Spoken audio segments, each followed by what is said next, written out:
Tepat di hari ibu mertuanya menghembuskan napas terakhir, sang suami berkata kepada istrinya, "Kita cerai saja." Para pelayat menahan napas, semua mata tertuju padanya, tetapi wanita itu hanya bangkit dengan tenang, menggoyangkan kedua bahunya, dan mulai menari sambil tersenyum. Tekan tombol subscribe. Saya akan menceritakan kisah yang menyentuh bersama keberuntungan emas untuk Anda. Kisah Ayu dimulai. Pukul 3 sore. Rumah duka tempat ibu mertuanya disemayamkan penuh sesak oleh para pelayat. Aroma bunga krisan putih menyeruak di udara, dan suara lantunan doa dari suatu tempat menciptakan suasana yang khidmat. Di dinding dalam ruangan, foto almarhumah ibu mertua terpajang, dan di bawahnya, lilin-lilin menyala tenang, menciptakan bayang-bayang kecil. Ayu, yang duduk di barisan paling depan sebagai tuan rumah, mengenakan baju berkabung hitam yang rapi. Dengan kepala tertunduk, ia terus-menerus menyambut para pelayat yang datang. Wajahnya tampak lelah setelah 8 tahun merawat ibu mertuanya yang sakit, tetapi ekspresinya anehnya terlihat damai. Seolah-olah ada kelegaan karena sesuatu yang telah lama ditunggunya akhirnya berakhir. Di samping Ayu, duduk suaminya, Bima. Meskipun mengenakan setelan jas hitam, raut wajahnya tampak bersemangat. Ia sesekali memeriksa ponsel atau melirik jam tangannya, sebuah perilaku yang tidak pantas bagi seseorang yang sedang berduka. Satu persatu, para pelayat mulai merasa aneh dengan sikapnya. Orang itu aneh sekali, ya? Sepertinya dia tidak sedih ibunya meninggal. Kasihan Mbak Ayu, dia yang paling menderita selama ini. Bisikan para pelayat terdengar samar-samar, tetapi Bima sepertinya tidak peduli sama sekali. Justru, ekspresinya seolah sedang menunggu sesuatu. Saat itulah terjadi. Bima tiba-tiba mencondongkan tubuhnya ke arah Ayu dan berbisik di telinganya. "Ayu, kita sudahi saja semua ini." Ayu perlahan mengangkat kepalanya dan menatap Bima. Dari wajah pria yang telah menjadi suaminya selama 8 tahun itu, ia tidak dapat menemukan ketulusan ataupun rasa bersalah. Sebaliknya, sorot mata yang penuh perhitungan melintas sekilas. "Maksud Mas apa?" Suara Ayu terdengar luar biasa tenang, seolah-olah ia sudah menduga pertanyaan itu dan sama sekali tidak terkejut. "Cerai. Kamu pasti sudah lelah, kan? 8 tahun ini kamu sudah sangat menderita. Sekarang, mari kita hidup masing-masing dengan nyaman." Mendengar ucapan Bima, para pelayat yang duduk di sekitarnya mulai menoleh. Awalnya, mereka saling pandang, mengira salah dengar. Astaga, apa yang baru saja dia katakan? Bicara soal cerai di rumah duka? Manusia macam apa dia itu? Bisik-bisik itu mulai terdengar semakin keras. Namun, Bima tidak memedulikannya. Ia justru meninggikan suaranya. "Toh, ibu juga sudah meninggal. Tidak ada lagi alasan bagi kita untuk terikat, kan? Kamu juga pasti ingin hidup bebas." Tetapi, Ayu tersenyum. Senyum yang sangat tenang dan damai. Sudut bibirnya sedikit terangkat, menyebarkan aura ketenangan di seluruh wajahnya. Kemudian, ia perlahan bangkit dari tempat duduknya dan mulai menggoyangkan bahunya dengan ringan. Seolah-olah ia menari mengikuti irama musik indah yang hanya terdengar di dalam hatinya. "Baiklah," kata Ayu. Suaranya mengandung ketenangan mendalam yang belum pernah terdengar selama 8 tahun terakhir. "Saya juga sudah sangat ingin hidup bebas." Para pelayat menjadi sangat gempar. Apa orang itu sudah gila? Apa yang dia lakukan di rumah duka? Apa Mbak Ayu sudah kehilangan akal sehatnya? Namun, sahabat Ayu yang duduk di sebelahnya, Dewi, berpikir lain. Akhirnya dimulai juga. Dewi tahu betul betapa telitinya Ayu mempersiapkan segalanya selama 3 bulan terakhir. Bima menunjukkan ekspresi bingung. Ia yakin Ayu akan menangis dan memohon, atau setidaknya terkejut. Reaksi seperti ini sama sekali tidak pernah ia bayangkan. "Kamu kenapa? Kenapa kamu terlihat begitu senang?" "Bukan apa-apa, hanya saja perasaan saya benar-benar bahagia." Ayu kembali duduk dan berkata. Sambil menatap Bima, ia menambahkan dengan suara pelan, "Mas Bima juga sebentar lagi akan merasa sangat bahagia. Atau mungkin, Mas akan sangat terkejut." Sangat-sangat terkejut. Wajah Bima seketika menegang. Ia merasakan aura yang menakutkan dan tidak menyenangkan dari nada bicara Ayu. Seolah-olah Ayu mengetahui sesuatu yang tidak ia ketahui. Apa maksudmu? Apa yang kamu tahu? Mas akan segera tahu. Ayu menatap foto almarhumah ibu mertuanya dan berpikir dalam hati. Ibu, terima kasih banyak. Berkat ibu, sekarang aku akhirnya bisa benar-benar bebas. Senyum yang terukir di wajah Ayu saat itu adalah senyum kebebasan seutuhnya. Itu adalah tarian kebebasan yang sesungguhnya dari lubuk hatinya. Para pelayat masih terus berbisik, tetapi tidak ada seorang pun yang tahu betapa cermatnya Ayu telah mempersiapkan hari ini selama bertahun-tahun.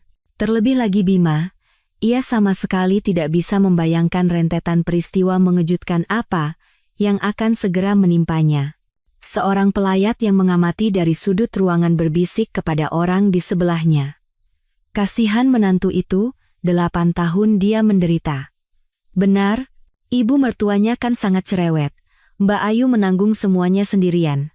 Namun, semua cerita ini dimulai 3 bulan yang lalu. Pada suatu pagi yang biasa, ketika Ayu memulai harinya dengan menyiapkan jamu untuk ibu mertuanya. Apa yang terjadi pada Ayu selama 3 bulan itu?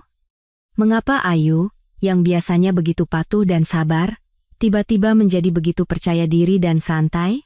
Dan apa alasan Bima begitu yakin mengajukan cerai seolah-olah semua persiapannya sudah selesai? Tentu saja, ia juga punya rencananya sendiri.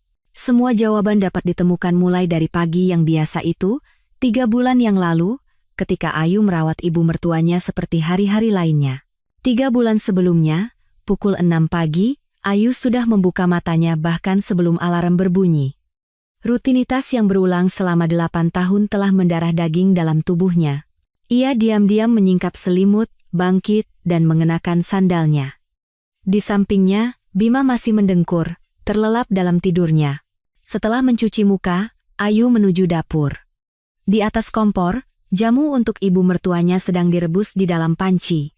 Jamu itu sudah direbus selama 3 jam. Bangun setiap pukul 3 pagi untuk menyalakan kompor, lalu bangun lagi pukul 6 untuk memberikan jamu yang sudah jadi kepada ibu mertuanya. Itulah awal hari Ayu. Huf, sebuah desahan kecil keluar dari mulutnya. 8 tahun terasa begitu panjang pada saat itu. Namun, ia segera menenangkan hatinya. Ia membawa jamu ke kamar ibu mertuanya. Ibu, sudah waktunya minum jamu. Aduh, apa aku harus minum yang pahit ini lagi? Keluh ibu mertuanya sambil berusaha bangun dari tempat tidur.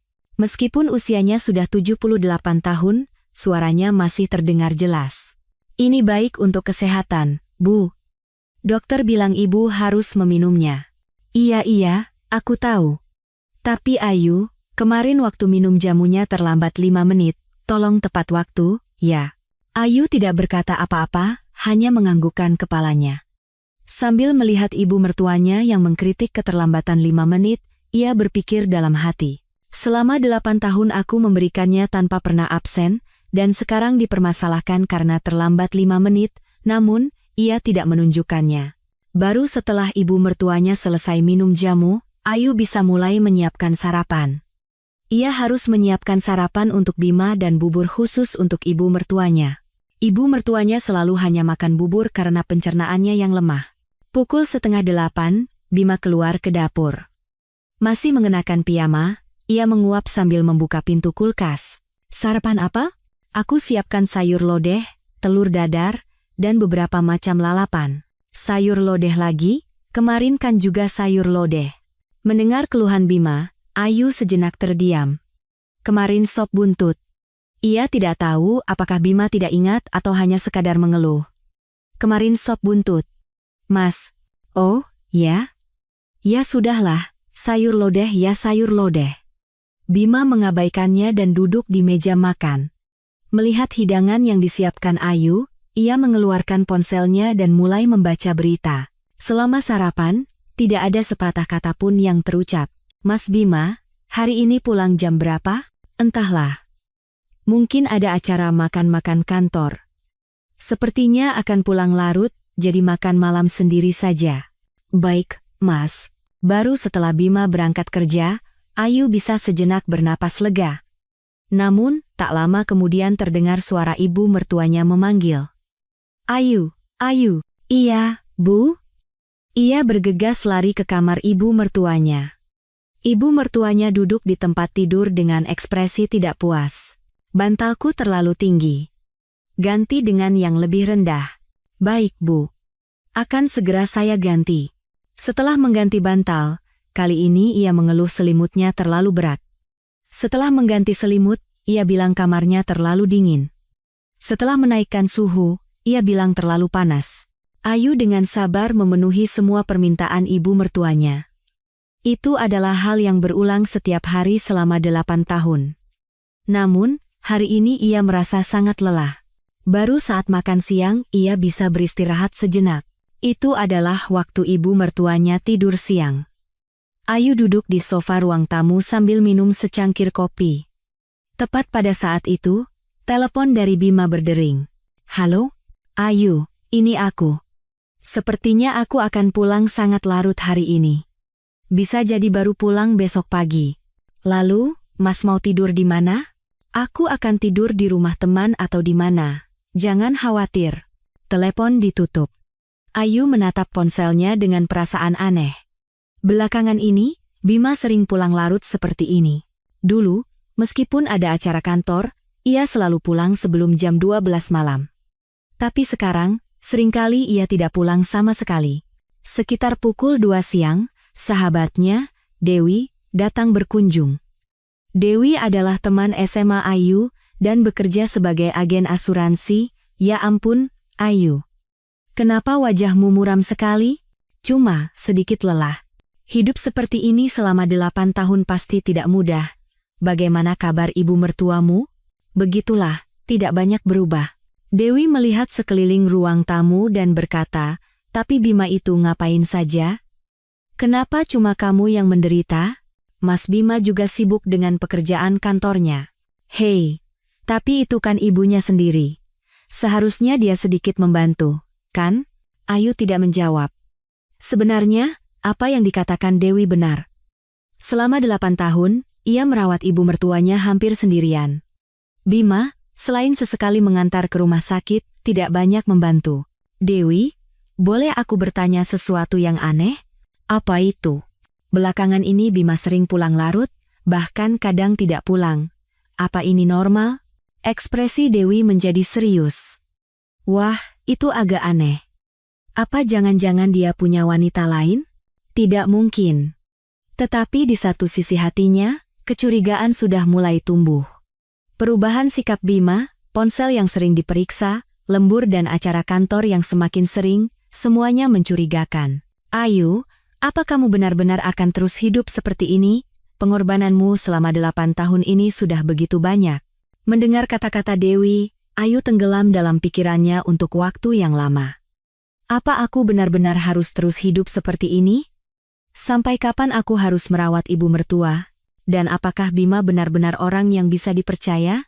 Malam itu, Bima lagi-lagi tidak pulang. Ayu sendirian merebus jamu malam untuk ibu mertuanya sambil berpikir. Sepertinya sudah tiba waktunya untuk sebuah perubahan. Namun, saat itu ia sama sekali tidak menyangka bahwa beberapa bulan kemudian, hidupnya akan berubah total. 2 hari kemudian, Ayu sedang merebus jamu malam untuk ibu mertuanya seperti biasa. Bima kembali memberitahu akan pulang larut, dan ibu mertuanya sudah tidur lebih awal. Di rumah yang sunyi, hanya terdengar suara gemericik dari panci jamu. Tiba-tiba, terdengar suara pintu depan terbuka. Ia melirik jam, pukul 9 malam. Bima pulang lebih awal dari yang diperkirakan. Oh, Mas sudah pulang? Kata Ayu sambil berjalan ke ruang tamu. Namun, Bima sedang menerima telepon. Melihat Ayu, ia memberi isyarat dengan tangannya agar diam. Oke, aku mengerti.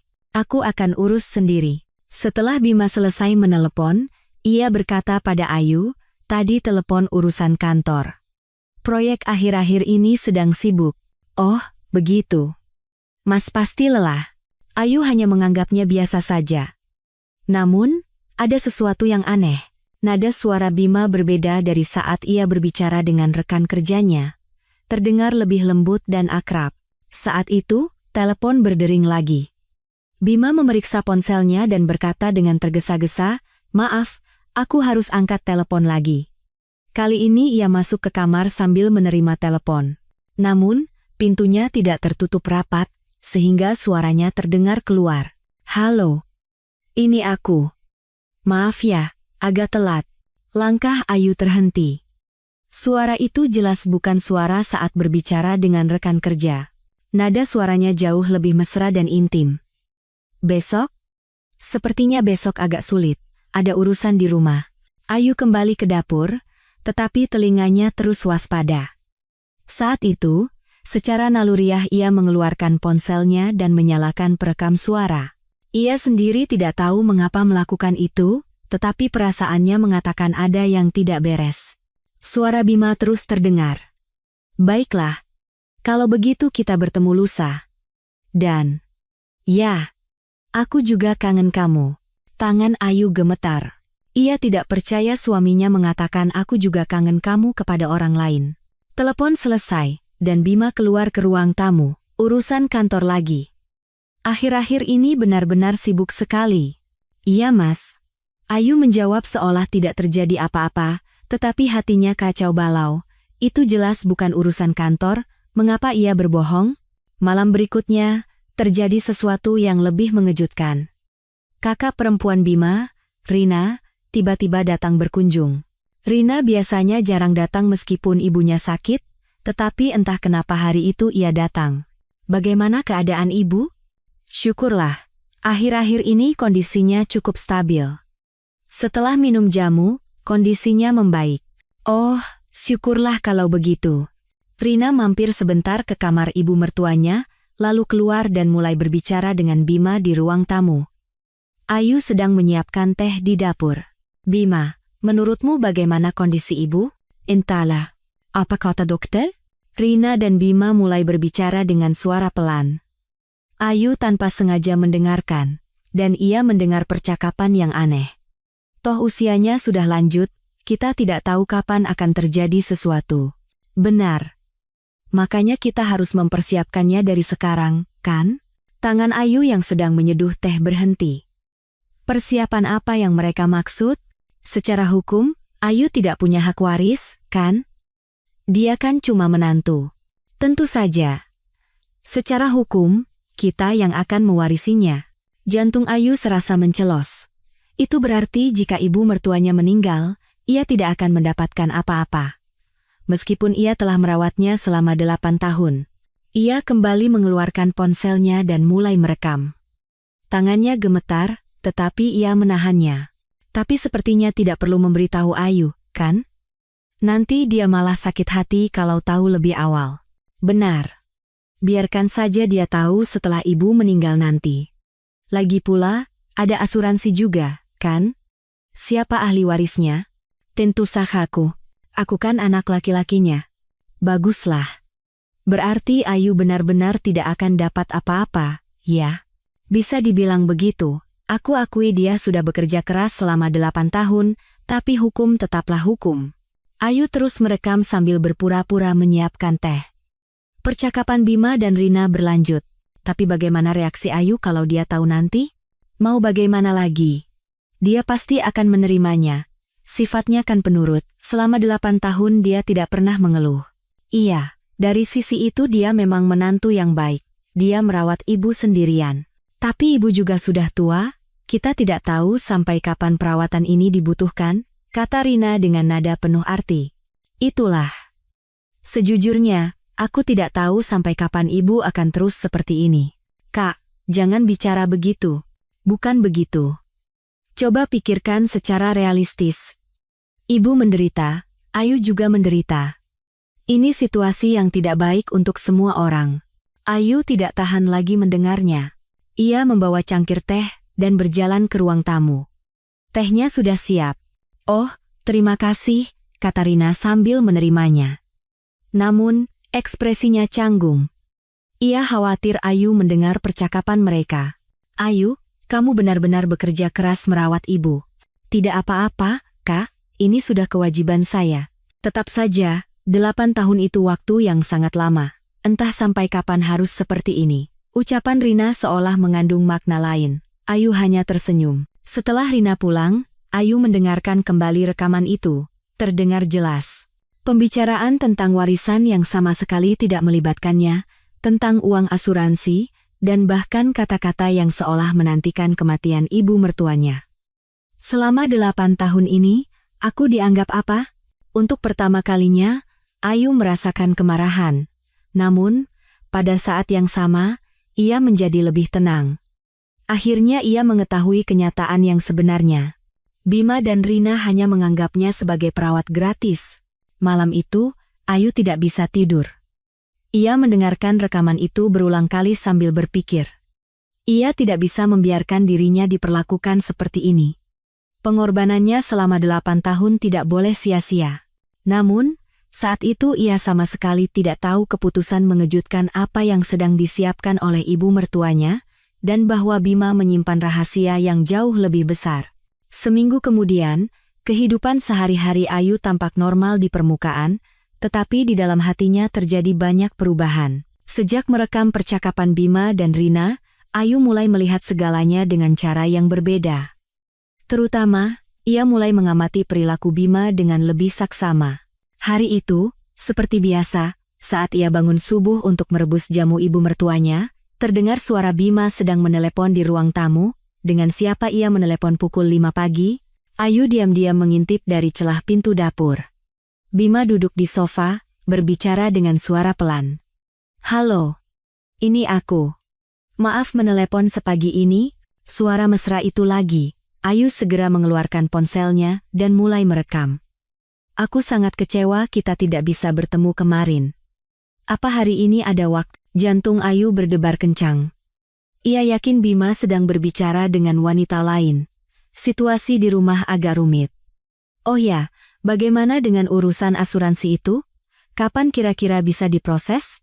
Asuransi?" Ayu semakin menajamkan pendengarannya. "Ya, sepertinya akan segera beres, jadi jangan khawatir. Tolong bersabar sedikit lagi." Telepon ditutup, dan Bima menghela napas. Kemudian ia bergumam pada dirinya sendiri, "Tinggal sedikit lagi." "Apa yang tinggal sedikit lagi?" Ayu merinding. Sore itu, ibu mertuanya tiba-tiba mengeluh tidak enak badan. Ia merasa lebih sulit bernapas dari biasanya dan batuknya semakin parah. "Ibu, apa kita perlu ke rumah sakit?" "Tidak usah. Tidak apa-apa. Nanti juga sembuh kalau minum obat lagi." Namun, menjelang malam, kondisinya semakin memburuk. Ia demam dan berkeringat dingin. Ayu menghubungi Bima. "Mas Bima, kondisi ibu tidak baik. Sepertinya kita harus membawanya ke rumah sakit. Aku sedang rapat penting di kantor. Kondisinya terlihat sangat serius." "Cepat pulang, Mas." 1 jam kemudian, Bima baru tiba di rumah. Melihat ibu mertuanya, ekspresinya menegang. "Ibu, tidak apa-apa?" "Bima, napasku sesak sekali. Kita harus ke rumah sakit." Di dalam mobil menuju unit gawat darurat, Ayu diam-diam mengamati Bima. Wajahnya memang menunjukkan kekhawatiran, tetapi sepertinya ada emosi lain yang tercampur. Seolah-olah ia sedang menunggu sesuatu. Setelah tiba di rumah sakit dan mendapatkan penanganan darurat, kondisi ibu mertuanya sedikit stabil. Seorang dokter keluar dan menjelaskan. "Ini gejala awal radang paru-paru. Karena usianya sudah lanjut, harus berhati-hati. Sebaiknya dirawat inap beberapa hari." "Baik, dok," jawab Ayu, tetapi Bima mengajukan pertanyaan lain. "Dokter, apakah kondisinya berbahaya?" "Saat ini tidak, tetapi karena usianya, daya tahan tubuhnya lemah, jadi harus diawasi dengan ketat." Setelah dokter pergi, Bima tiba-tiba menerima telepon. "Halo? Saya sedang di rumah sakit. Ibu saya tiba-tiba sakit." Suara itu lagi. Ayu mengeluarkan ponselnya dan merekam. "Iya, katanya radang paru-paru. Dokter menyarankan dirawat inap beberapa hari." "Iya, aku juga khawatir soal itu. Tetapi kata-kata berikutnya sangat mengejutkan. Kalau seandainya benar-benar terjadi sesuatu, uang asuransinya keluar, kan? Kira-kira kapan keluarnya?" Ayu berpura-pura tidak mendengar sambil terus merekam. "Oke, aku mengerti. Kalau begitu kita lihat saja perkembangannya, lalu bagaimana dengan jadwal kita?" Apa kita bisa bertemu besok? Di saat ibu mertuanya dalam kondisi kritis, ia malah membuat janji bertemu dengan wanita lain. Ayu melihat Bima dengan pandangan yang benar-benar baru. 2 hari kemudian, ibu mertuanya untungnya pulih dan diizinkan pulang. Namun, tubuhnya sangat lemah. Setelah kembali ke rumah, ia harus terus berbaring. Malam itu, saat Ayu membawakan makan malam untuk ibu mertuanya, tiba-tiba ia berkata, "Ayu, apa aku terlalu keras padamu?" Ayu terkejut. Ibu mertuanya belum pernah mengatakan hal seperti ini. "Apa maksud ibu? Selama 8 tahun ini kamu sudah sangat menderita. Kamu mengorbankan hidupmu demi aku." Suara ibu mertuanya terdengar penuh penyesalan. "Tidak apa-apa, Bu. Kita kan keluarga. Ini sudah kewajiban saya." "Keluarga?" "Benar. Kamu benar-benar keluarga. Bahkan lebih terasa seperti keluarga daripada Bima." Saat itu, ibu mertuanya bergumam seperti pada dirinya sendiri dengan suara pelan. "Apa aku salah berpikir? Sepertinya Bima hanya memikirkan uang." Ayu tidak percaya dengan apa yang didengarnya. Ibu mertuanya berpikir seperti itu tentang Bima. "Ibu, bukan apa-apa. Bukan apa-apa, aku hanya bicara sendiri." Namun, Ayu merasakan adanya perubahan dalam hati ibu mertuanya. Sepertinya ibu mertuanya, yang sempat merasakan dekat dengan kematian di rumah sakit, menyadari sesuatu. Malam itu, Bima lagi-lagi menerima telepon. Kali ini ia masuk ke kamar mandi, tetapi Ayu masih bisa mendengarnya dari luar pintu. "Iya, kondisi ibu sudah membaik. Kita lihat beberapa hari lagi." "Iya." "Uang asuransinya sudah masuk, kan? Kamu yakin?" Ayu merinding. Kini ia yakin Bima sedang menghitung uang asuransi sambil menantikan kematian ibunya. "Iya, ahli warisnya atas namaku, jadi tidak ada masalah." Ayu tidak tahu apa-apa. Ayu mengepalkan tangannya. Bukan kemarahan panas, melainkan kemarahan dingin yang membara. "Lalu bagaimana dengan rencana kita ke depan? Kalau ibu sudah meninggal, kita bisa langsung menikah, kan?" "Menikah?" Ayu hampir pingsan. Bima sedang menunggu kematian ibunya sambil merencanakan pernikahan dengan wanita lain. Malam itu, sambil berjaga di kamar ibu mertuanya, Ayu merangkai semua kepingan teka-teki. Pengkhianatan Bima, rencana uang asuransi, konspirasi warisan, semuanya saling terhubung. Tetapi gumaman terakhir ibu mertuanya terus terngiang di kepalanya. Sepertinya Bima hanya memikirkan uang. Mungkinkah ibu mertuanya sedang mempersiapkan sesuatu? Pukul 5 pagi, ibu mertuanya membuka matanya sejenak. "Ayu, kamu di situ?" "Iya, Bu, saya di sini." Terima kasih banyak." Suara ibu mertuanya mengandung ketulusan yang baru pertama kali ia dengar dalam 8 tahun. Pada saat itu, Ayu merasakan bahwa sesuatu yang besar akan terjadi. Namun, tidak ada yang menyangka betapa mengejutkannya perubahan itu, dan betapa besar dampaknya bagi Bima. 3 hari setelah ibu mertuanya pulang dari rumah sakit, seorang tamu tak terduga datang pada suatu sore yang biasa.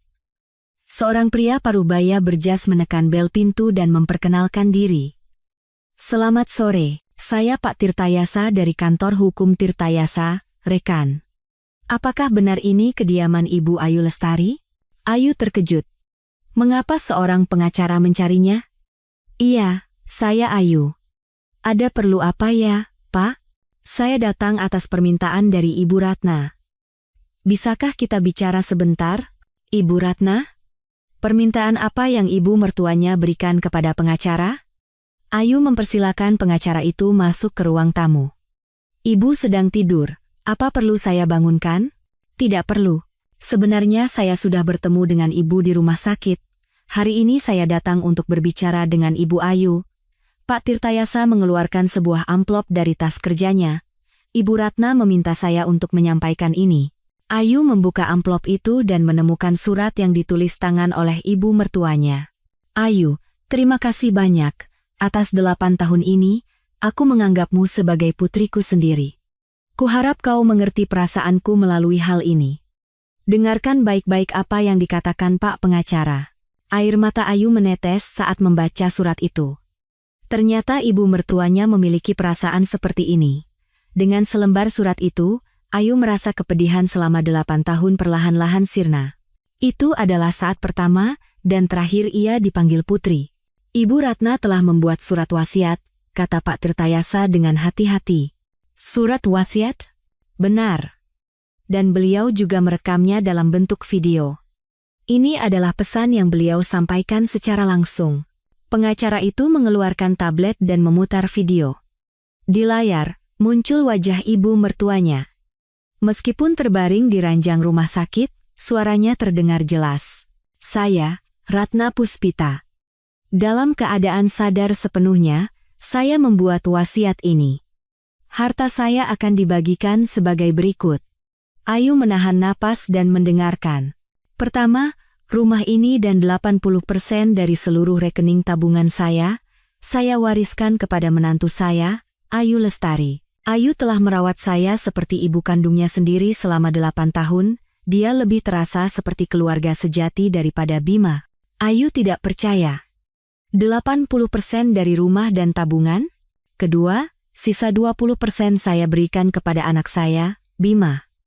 Ini pun sudah mempertimbangkan bagian waris yang sah untuknya. Ketiga, jika setelah saya meninggal Bima menentang wasiat ini, saya sudah menyiapkan surat adopsi untuk Ayu. Secara hukum, Ayu akan memiliki kedudukan yang sama dengan putri kandung saya. Ayu terduduk lemas di sofa.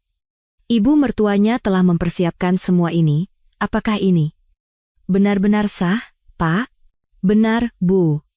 Semua prosedur hukum telah kami selesaikan. Ibu Ratna juga telah menjalani pemeriksaan kejiwaan oleh psikiater di rumah sakit. Surat wasiat ini sepenuhnya sah. Video terus berlanjut. Ayu, maafkan aku selama 8 tahun ini. Dulu aku berpikir sudah sewajarnya kau merawatku, tapi ternyata tidak. Kau adalah orang yang luar biasa. Bima akhir-akhir ini aneh. Dia terus-menerus bicara soal uang asuransi, seolah-olah menghitung kapan aku akan mati. Ayu terkejut. Ibu mertuanya mengetahui sifat asli Bima. Dan beberapa hari yang lalu, aku tidak sengaja mendengar Bima menelepon wanita lain. Aku tidak bodoh. Aku tahu semuanya. Karena itulah aku membuat keputusan ini. Di dalam video, ibu mertuanya menatap lurus ke kamera dan berkata, Ayu, sekarang hiduplah dengan bangga. Giliranmu untuk bahagia setelah pengorbanan 8 tahun, dan untuk Bima, tunjukkan padanya dengan jelas bagaimana ia telah memperlakukanku selama ini. Setelah video selesai, pengacara itu berkata, surat wasiat asli kami simpan di kantor kami, dan video ini juga memiliki kekuatan hukum. Begitu Ibu Ratna meninggal, proses warisan bisa segera dimulai, tapi Mas Bima belum tahu, kan? Benar. Ibu Ratna meminta agar belum diberitahukan. Beliau berkata agar diungkapkan pada waktu yang tepat. Setelah pengacara pulang, Ayu duduk termenung untuk waktu yang lama. Ia tidak percaya bahwa ibu mertuanya mengetahui segalanya dan telah mempersiapkan semua ini untuknya. Saat itu, terdengar suara pintu depan terbuka. Bima pulang kerja, tadi ada tamu? Ada kartu nama jatuh di depan pintu. Oh, tadi hanya konsultan asuransi yang datang, bohong Ayu. Ia merasa ini belum saatnya untuk memberitahu. Asuransi? Asuransi kita sudah cukup, kenapa harus tambah lagi? Jangan sembarangan ikut asuransi seperti itu, kata Bima. Ayu tersenyum pahit. Melihat Bima yang begitu sensitif setiap kali mendengar kata asuransi, ia yakin perkataan ibu mertuanya benar. Setelah makan malam, Bima lagi-lagi menerima telepon. Kali ini ia pergi ke beranda untuk menerimanya, tetapi Ayu sudah menyiapkan perekam dan mengikutinya. Iya, kondisi ibu sedikit membaik, tapi dokter bilang tidak tahu berapa lama lagi bisa bertahan. Kemarahan Ayu memuncak. Ibu mertuanya sedang dalam masa pemulihan, tetapi Bima mengatakan hal seperti itu. Uang asuransinya pasti cair, kan? Iya, Ayu tidak tahu apa-apa. Warisan juga begitu. Ayu tersenyum dalam hati. Ia tahu betapa besarnya kesalahpahaman Bima. Kita harus mulai mempersiapkan pernikahan kita. Begitu ibu meninggal, aku akan langsung menceraikannya dan menikah denganmu. Tiba-tiba, sebuah suara terdengar dari belakang. Jadi begitu rencanamu selama ini? Bima terkejut dan berbalik. Ibu mertuanya duduk di kursi roda di depan pintu beranda. Entah sejak kapan beliau mendengarkan, tetapi ekspresinya sangat dingin. "Ibu, sehat kapan? Aku mendengar semuanya dari awal. Menghitung uang asuransiku, mempersiapkan pernikahan dengan wanita lain. Hebat sekali kau ini." Wajah Bima memucat. "Ibu, ini salah paham, bukan begitu." "Salah paham? Selama 8 tahun Ayu merawatku sendirian, apa yang kau lakukan? Dan sekarang kau menantikan kematianku."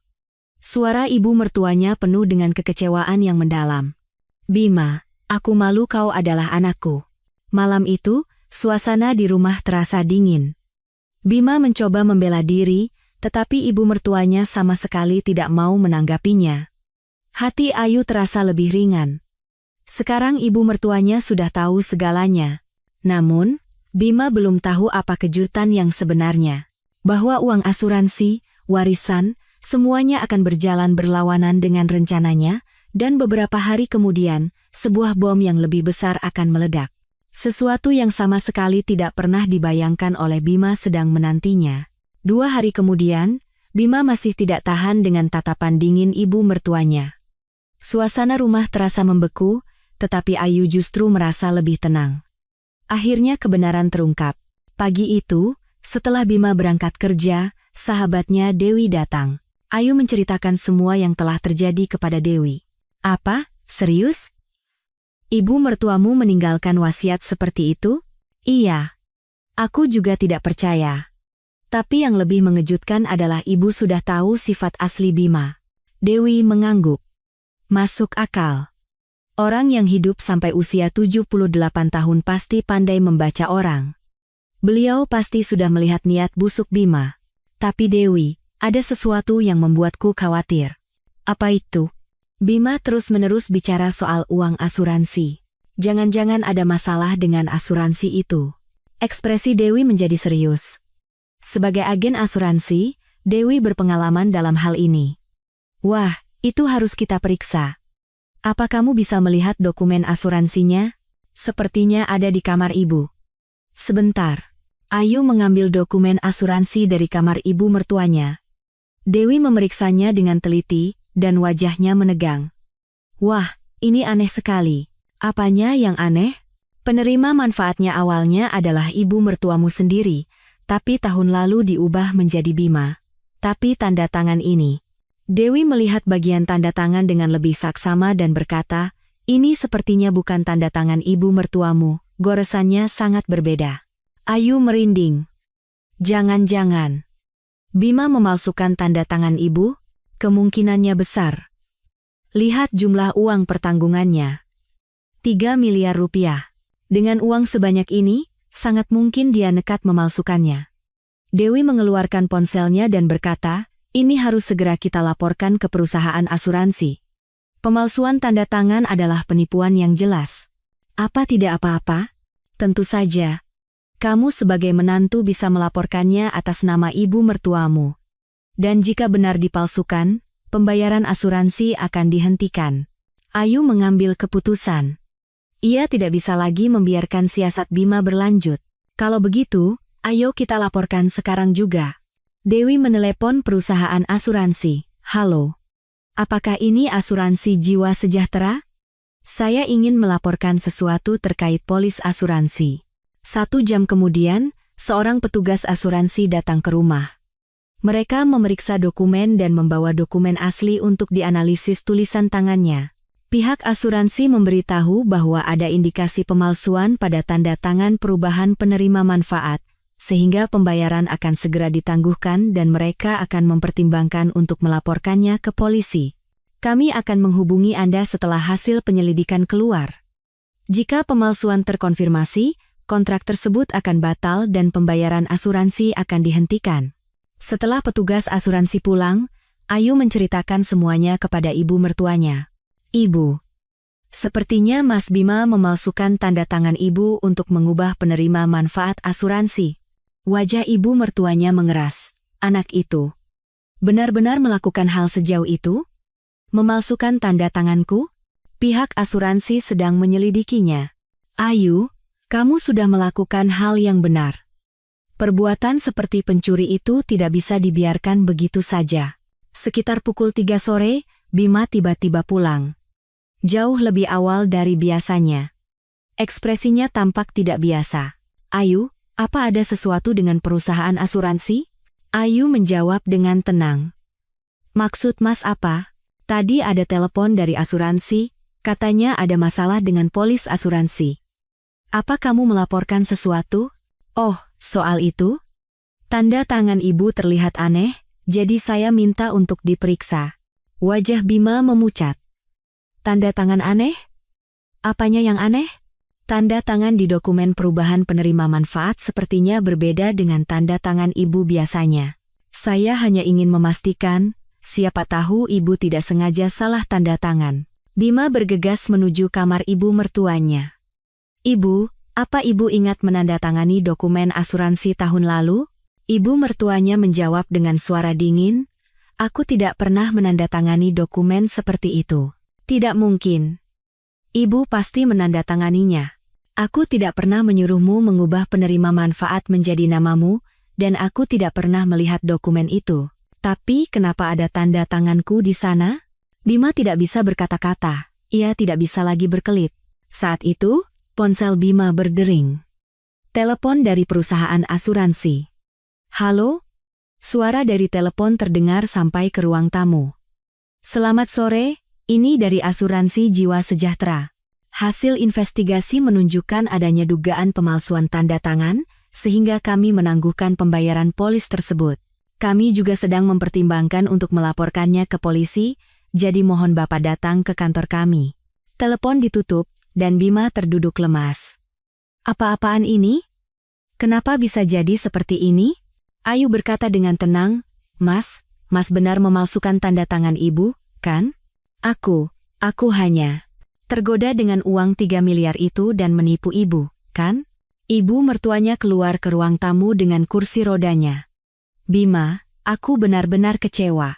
Aku masih hidup, dan kau sudah mencoba mencuri uang asuransiku. Ibu, ini salah paham, aku hanya. Bukan salah paham. Pemalsuan tanda tanganmu sudah terbukti.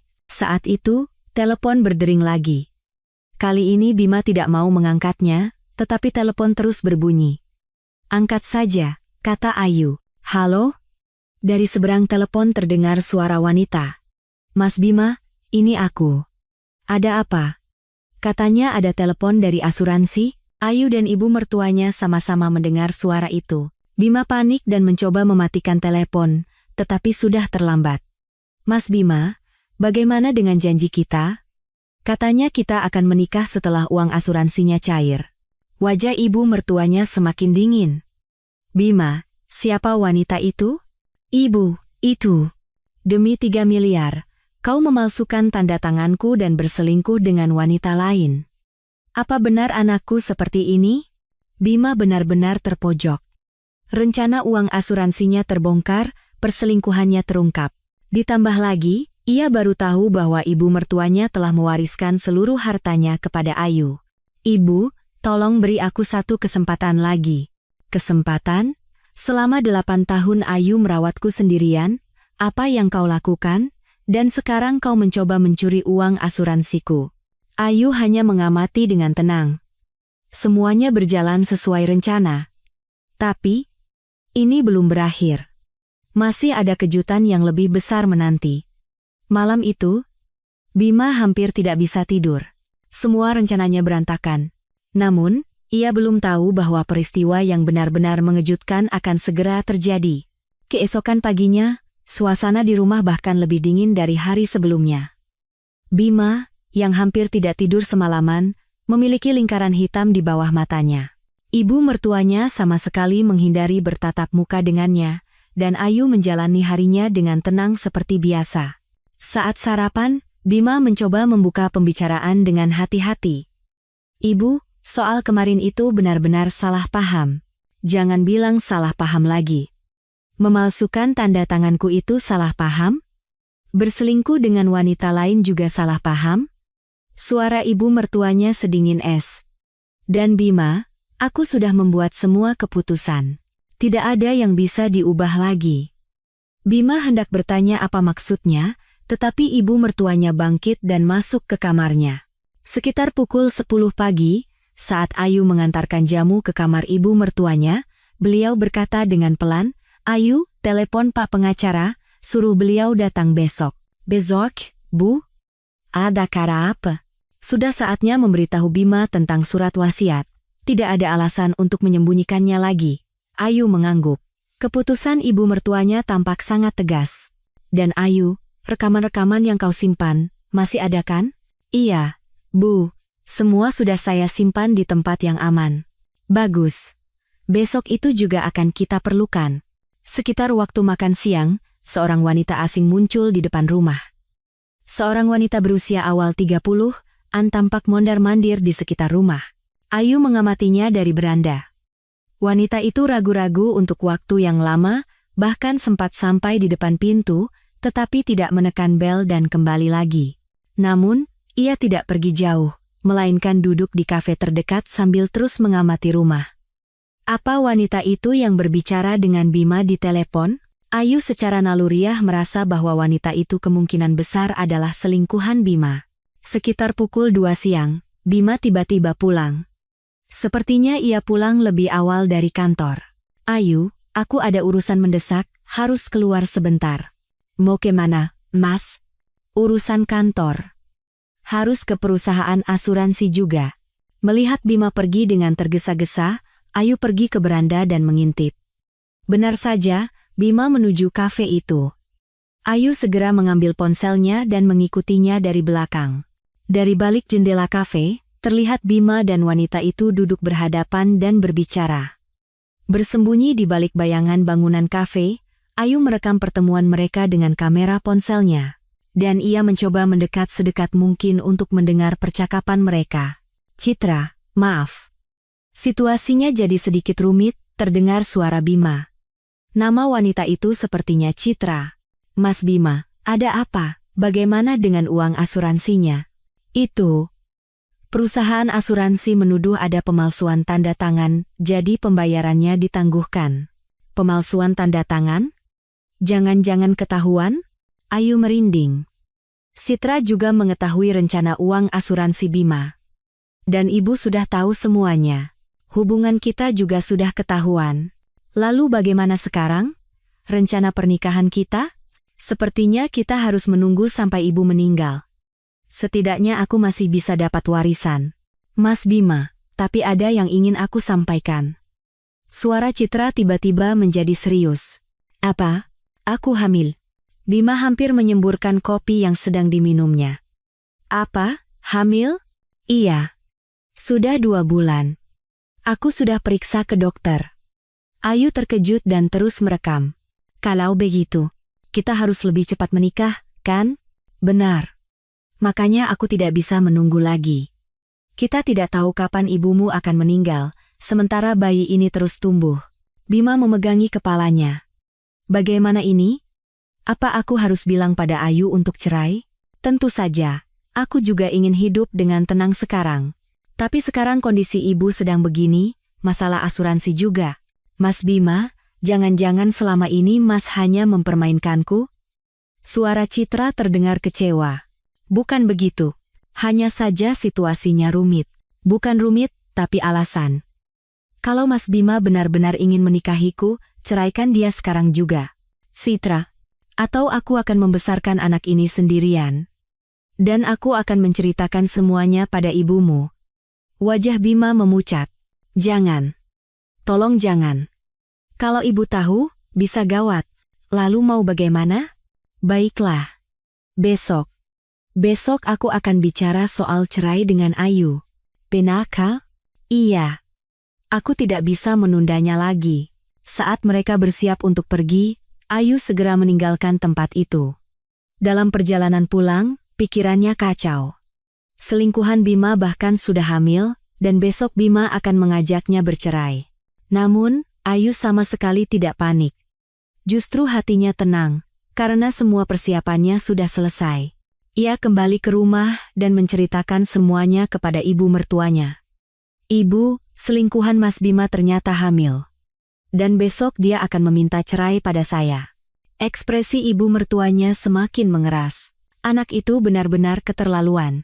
Saya juga sudah punya rekamannya. Wanita bernama Citra itu juga tahu semua tentang rencana uang asuransi. Bagus, Ayu. Besok saat Pak pengacara datang, perdengarkan rekaman itu juga. Malam itu, saat Bima pulang, ekspresinya sangat serius. Ia hampir tidak makan malam dan terus menatap ponselnya. Larut malam, terdengar suara Bima menelepon Citra. Iya, besok akan kulakukan. Tidak bisa ditunda lagi. Iya. Oke. Aku sayang kamu. Ayu tersenyum pahit mendengar kata-kata itu. Kata-kata yang tidak pernah ia dengar selama 8 tahun, begitu mudah diucapkan untuk wanita lain. Tapi besok, semuanya akan berakhir. Bima akan tahu betapa besarnya kesalahpahaman yang ia miliki. Ayu sesekali merasakan tatapan seorang wanita asing. Seorang wanita muda yang sepertinya mengamatinya dari kafe dekat rumah. Sebuah kegelisahan yang familiar melintas. Dan sampai saat itu, tidak ada yang tahu bahwa Citra berencana untuk muncul di rumah duka dan mengungkapkan segalanya. Dan hari yang menentukan itu pun tiba. Ibu mertuanya meninggal dunia secara mendadak pada dini hari. Saat Ayu hendak mengantarkan jamu pagi, ia menemukan ibu mertuanya telah tertidur selamanya dengan wajah yang damai. Ibu, ibu. Mendengar panggilan Ayu, Bima berlari datang. Setelah memastikan kondisi ibunya, Bima hanya berdiri termenung sejenak. Ibu, sudah meninggal. Suara Bima terdengar lebih dari sekadar kesedihan, seolah-olah ada perasaan lain yang tercampur, seakan sesuatu yang telah lama ditunggunya akhirnya terjadi. Persiapan pemakaman tetap diurus oleh Ayu. Bima hanya berpura-pura membantu secara formalitas, tetapi sebenarnya ia sibuk menelepon seseorang. Iya, akhirnya selesai juga. Sekarang kita bisa menjalankan rencana kita. Itu adalah suara Bima yang berbicara dengan Citra. Ayu masih terus merekam semua percakapan itu. Pada hari kedua pemakaman, pukul 3 sore saat para pelayat paling ramai, Bima duduk di sebelah Ayu dan berbisik. Ayu, kita sudahi saja semua ini. Inilah saatnya. Tetapi kali ini, Ayu sudah mengetahui segalanya. Maksud Mas apa? Cerai. Kamu pasti lelah, kan? Sekarang mari kita hidup masing-masing dengan nyaman. Para pelayat mulai menoleh satu persatu.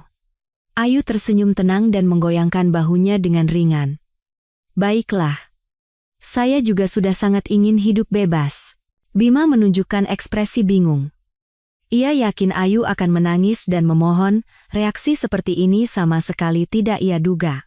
Mas Bima juga sebentar lagi akan merasa sangat bahagia. Atau mungkin, Mas akan sangat terkejut. Apa maksudmu? Tepat pada saat itu, dari belakang ruang duka, muncul Pak Tirtayasa, sang pengacara. Permisi. Saya datang untuk melaksanakan wasiat almarhumah. Para pelayat mulai berbisik. Pengacara itu mengeluarkan tablet dan memutar video wasiat ibu mertuanya.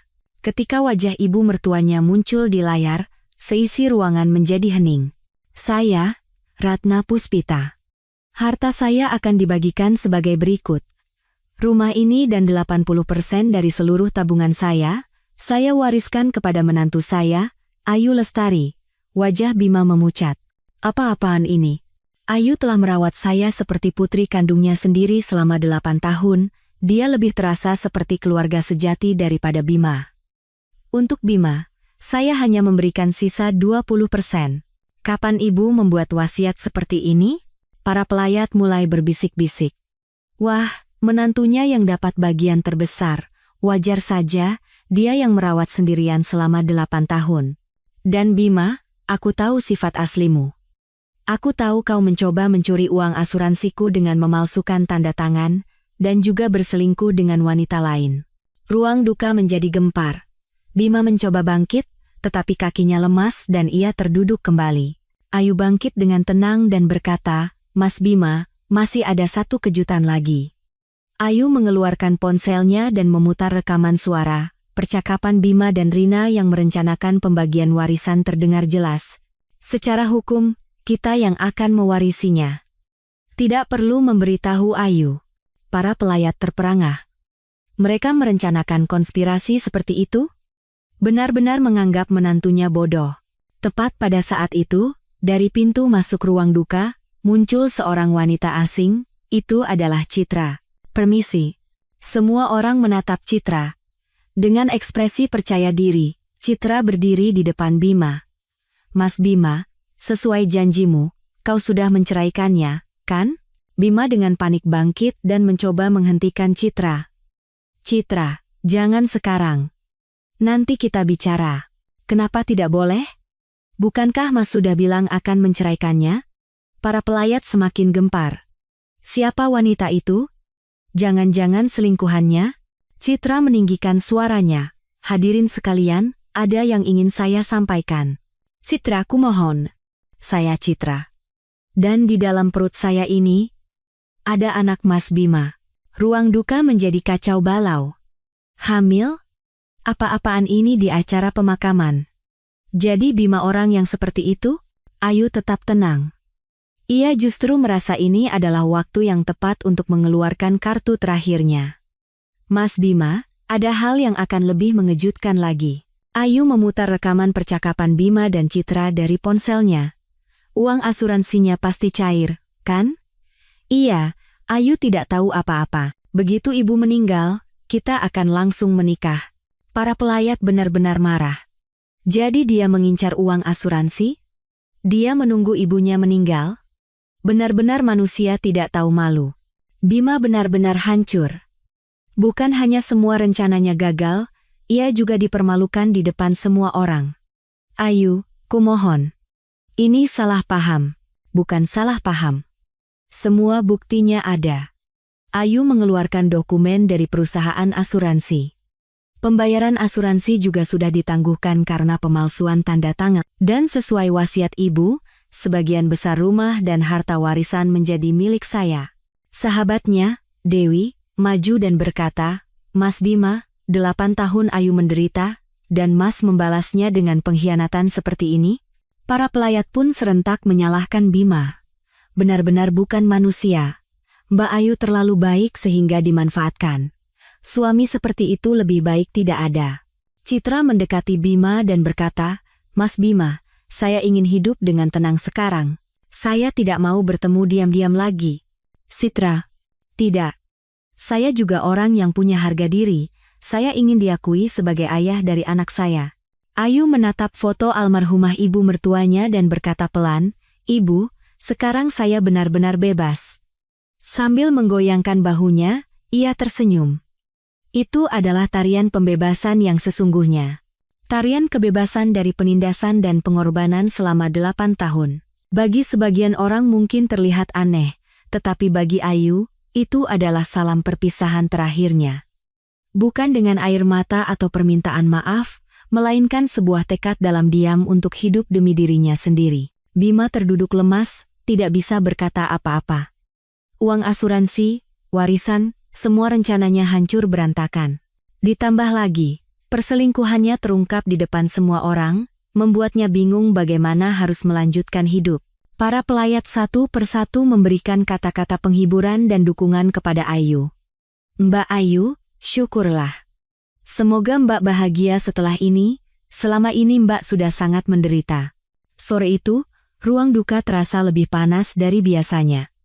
Namun, panas itu adalah campuran dari kemarahan, simpati, dan kegembiraan karena keadilan telah menang. Malam itu, setelah sebagian besar pelayat pulang, ruang duka menjadi lebih tenang. Namun, dalam keheningan itu, masih tersisa sisa-sisa badai yang baru saja berlalu. Bima duduk di sudut kursi, menatap kosong ke udara, sementara Citra menatap Bima dengan ekspresi yang rumit. Ayu sedang memberikan penghormatan terakhir di depan foto ibu mertuanya. "Ibu, terima kasih banyak, Ibu telah melindungiku pada akhirnya." Sahabatnya, Dewi, mendekat dan meletakkan tangan di bahu Ayu.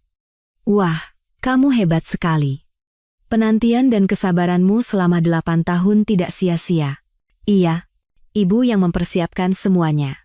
Sementara itu, Rina, kakak Bima, bergegas masuk ke rumah duka. Wajahnya memerah, sepertinya ia baru saja mendengar kabar itu. "Bima, ada apa ini? Orang-orang membicarakan macam-macam." Bima mengangkat kepalanya menatap kakaknya. Kak, semuanya sudah berakhir. Apa maksudmu berakhir? Apa benar ada surat wasiat dari ibu? Iya. Rumah dan 80% harta warisan jatuh ke tangan Ayu. Wajah Rina memucat. Lalu kita dapat apa? Pavenjo Archer. Itu pun hanya aku yang dapat, kakak. Apa? Aku tidak dapat apa-apa. Rina meninggikan suaranya, membuat beberapa pelayat yang tersisa menoleh. Ayu mendekat dengan tenang dan berkata, selama 8 tahun, kakak tidak pernah sekalipun datang menjenguk ibu, kan? Saat saya merawat ibu sendirian, apa kakak pernah membantu? Rina tidak bisa berkata-kata. Itu memang benar. Tapi aku kan anak kandungnya. Kalau anak kandung, seharusnya lebih berbakti. Saat saya hubungi dan bilang ibu sakit, kakak selalu bilang sibuk dan tidak datang, kan? Salah satu pelayat ikut menimpali. Benar. Kami semua lihat Mbak Ayu merawat ibunya sendirian selama 8 tahun. Anak kandungnya sendiri setahun sekali 2 kali pun sulit dilihat. Pelayat lain menambahkan. Wajar kalau Mbak Ayu yang dapat. Dia sudah sangat menderita selama ini. Rina tidak bisa berkata apa-apa lagi. Tatapan semua orang terasa dingin. Saat itu, Citra mendekati Bima. Mas Bima, sekarang putuskan. Mau memilih aku dan anak kita, atau... Citra, situasinya sedang seperti ini, bagaimana mungkin? Apapun situasinya, anak ini terus tumbuh.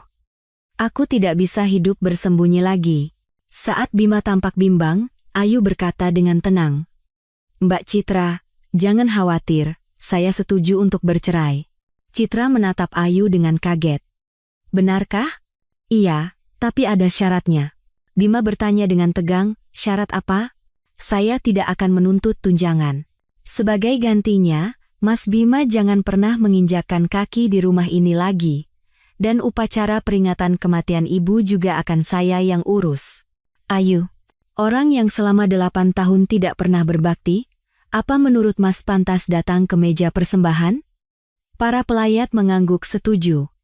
Benar kata Mbak Ayu, bakti itu dilakukan saat orang tua masih hidup, bukan setelah meninggal. Patirtayasa merapikan dokumen dan berkata, kalau begitu, dokumen perceraian akan saya siapkan. Kita bisa proses bersamaan dengan surat pernyataan tidak menuntut tunjangan. Terima kasih, Pak. Ayu menundukkan kepalanya. Dewi memegang lengan Ayu dan bertanya, hei, setelah ini kau mau apa? Punya rencana?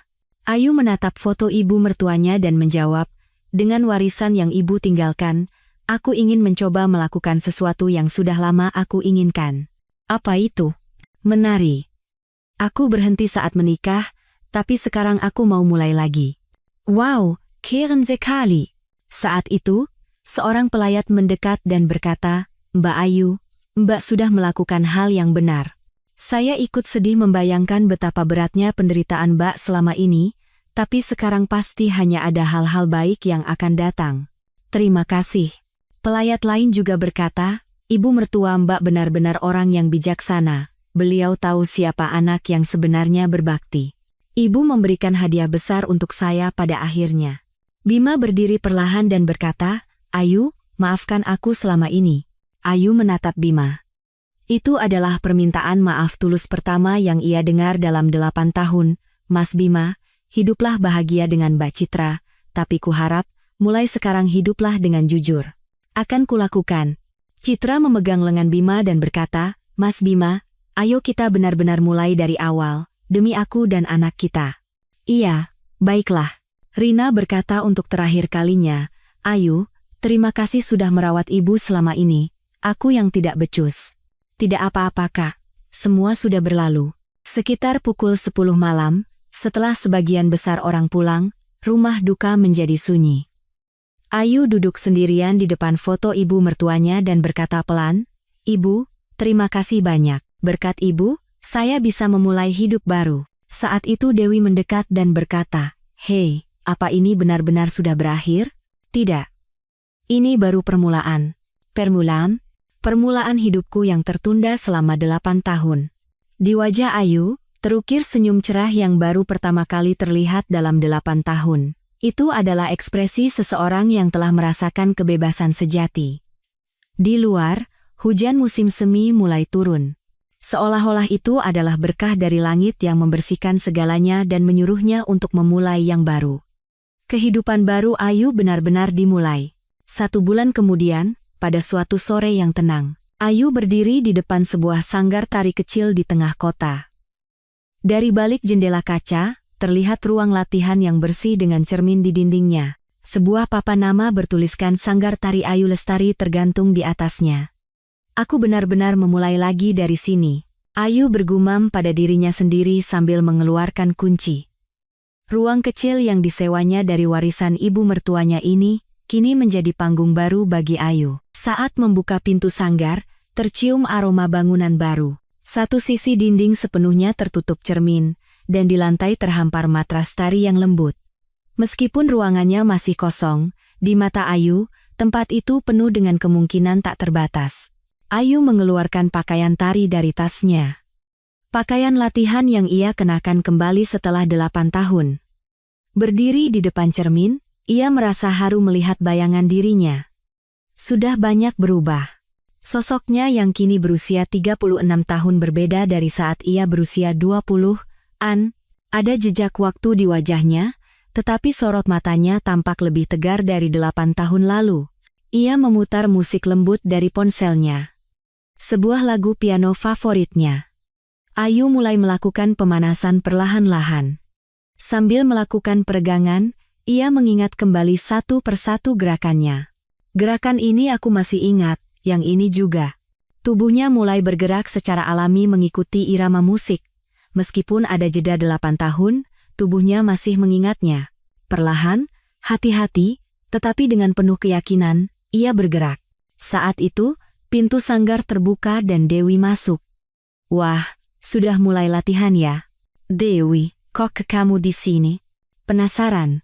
Hari pertama kan, tidak baik membiarkanmu sendirian. Dewi bertepuk tangan melihat gerakan Ayu. Wow, kamu benar-benar terlihat berbeda, seperti orang lain.